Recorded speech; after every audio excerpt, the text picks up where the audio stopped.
Hey there everybody, welcome back to the channel. Today we're gonna smoke some pork spare ribs. We're gonna do it low and slow, easy and simple. Let's get to it.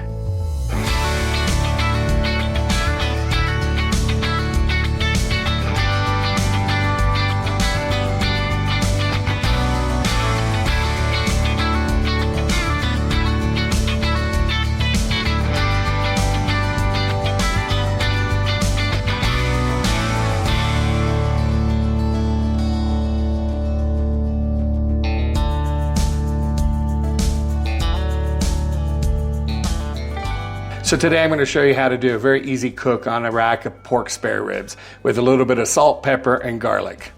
We're going to trim them up down to St. Louis style. We'll take off all the fat and all the extra meat. Everything that is extra will go to use later on, not today. So the plan with the smoke today is to go ahead and do the first 3 hours. We're not going to take a look at anything. We're going to leave the lid closed the entire time. I've got a water pan that's in there, as well as I got a little secret with some bacon fat that will be smoking in there as well.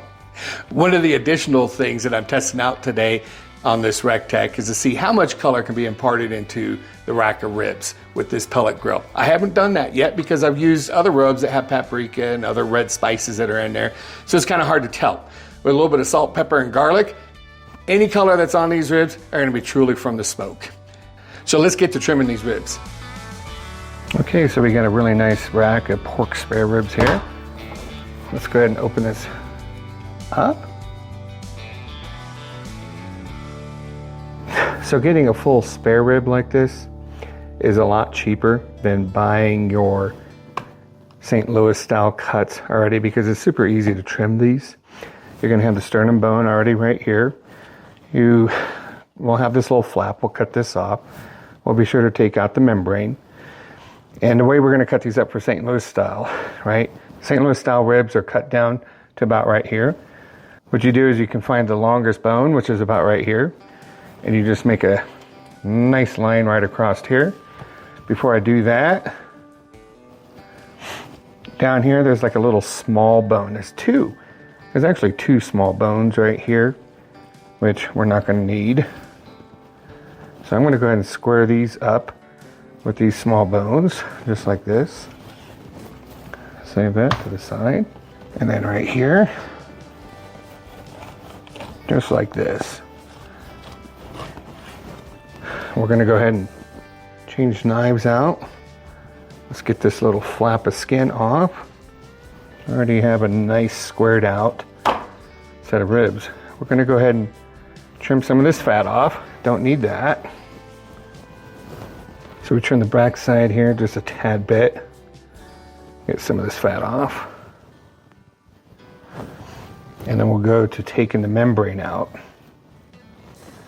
Okay, so now we're here at the membrane. There's a couple of different things that you can do with the membrane. Some people will just score it. They'll score in between the bones and then do it sideways like that. Other people will just leave it like this. Myself personally, I like to take the membrane off of it. And so that's what we're gonna do. Butter knife works pretty good. Get your paper towel, hold on to it, and just start peeling it off.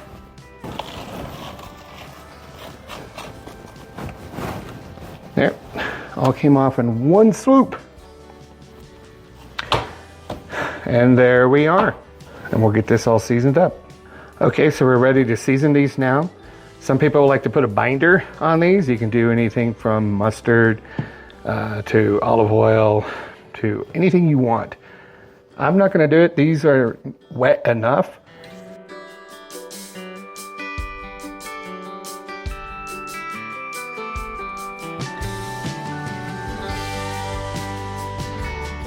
So there you go. We'll pat this down, and then from here, you don't want to throw this onto the grill right away. You want to let this sit for about 15-20 minutes.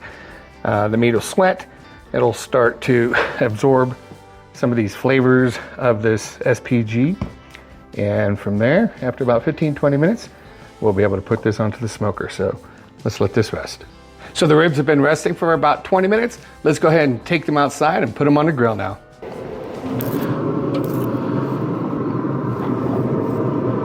There we go. Okay, we'll check on this in 3 hours. So the one last little secret we're going to do here is we're going to smoke some of this bacon fat as well. That'll come into play when we do the wrap. We're going to put this on the smoker and let it absorb all the smoke as well. It'll be an added layer of flavor. And when we wrap in butcher paper, you'll see how this is going to be added, and it's going to make for even a more moist and juicy rib. Okay, so here we are 3 hours later. Let's take a look and see how these ribs look. Oh yeah.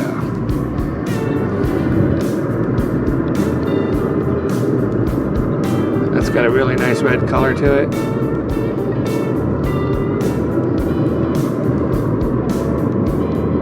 Still need to render some of this fat, but you can already see how juicy that is. Just pressing on that. So we're going to spritz it with a little bit of apple cider vinegar and maple syrup. There we go. We'll let it go for another hour at 275. We want to try to get some pullback on that bone. And with that said, we'll spritz about every 20 minutes. So we'll check back here in just a few minutes. Time for the second spritz.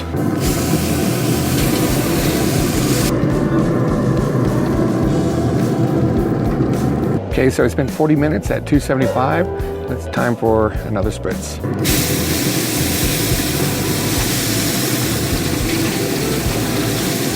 All right, so let's do a quick recap. The first 3 hours, I had the grill set at 225. We smoked that for 3 hours and didn't even take a look. If you're looking, you're not cooking, right? After 3 hours was done, I bumped the temperature up to 275.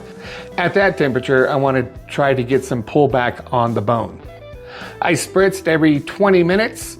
That'll help impart an additional layer of flavor, as well as help the ribs from drying out.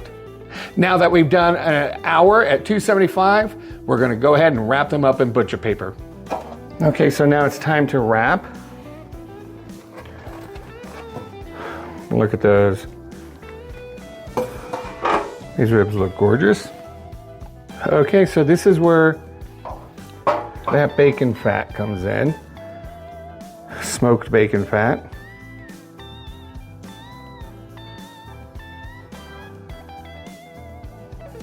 Pour that on top of there, just like that. So we want to wrap these nice and tight.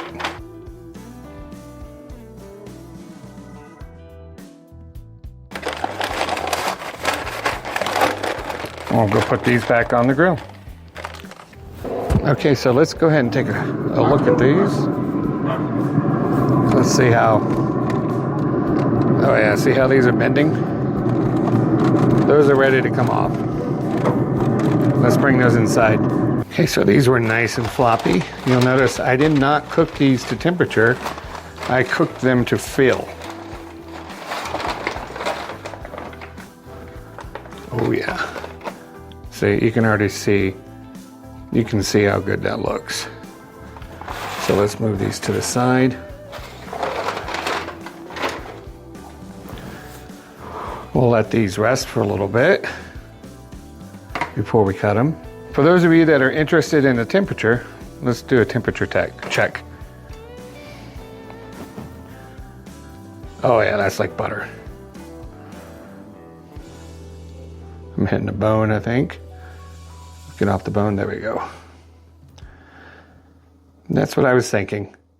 About 199, 200, yep. Remember, it kind of goes back to that high altitude barbecuing I was telling you about, how water boils at a much lower temperature here. You don't need to cook things up over 200 a lot of the times here. So that's just so you have an idea. If you were down at sea level, you'd be cooking these up to about 206 if you were cooking the temperature. However, what you're looking for is basically that these things bend. You can see how the meat kind of separates a little bit. It's not tearing, but that's a beautiful piece of meat. So we're just going to let that rest for a few minutes before we cut it.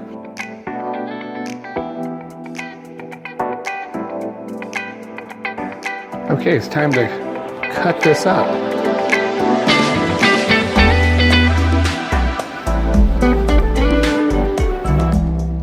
smoke ring around that. Let's give these a taste. Okay, so the moment of truth. Let's take a taste.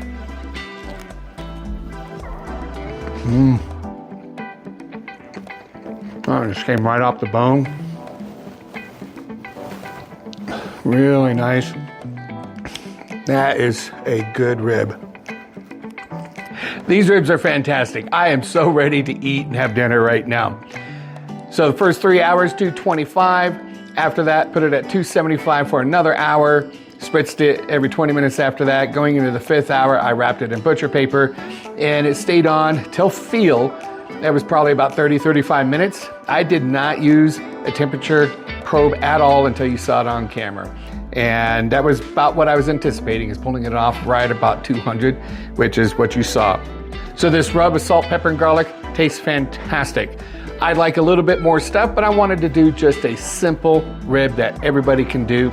I promise I'll do some more videos in the future with different ways of cooking the meat. So if this simple method of cooking the ribs helped you out, leave a comment, would you please? To everybody out there, I really appreciate you. To my absolute beautiful and lovely wife who's currently in Germany, hence the reason I'm doing all the filming on my own. I love you, babe, and I can't wait to see you when you get home this week. If you like this video, don't forget to like, share, and subscribe. And to everybody else out there, peace.